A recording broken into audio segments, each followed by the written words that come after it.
Welcome to the Learning Pines YouTube. We hope this video helps. You'll begin by powering the controller off and removing the battery pack. This prevents shorting and keeps buttons relaxed. Once done, set the controller face down on a soft cloth to protect finishes. Use a Phillips #00 to remove the 4 screws in the back. They're short, so keep them in order.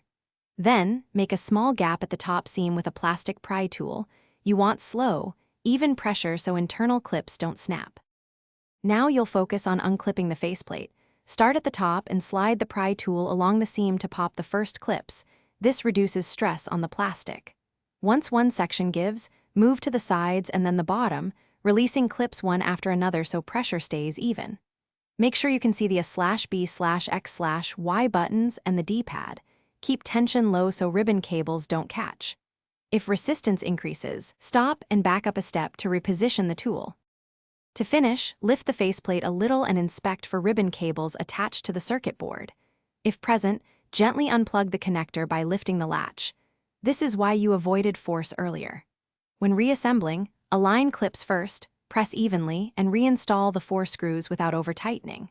If you hit stuck clips, apply a small amount of 70–90% isopropyl to soften grime, wait 30 to 60 seconds, then try again.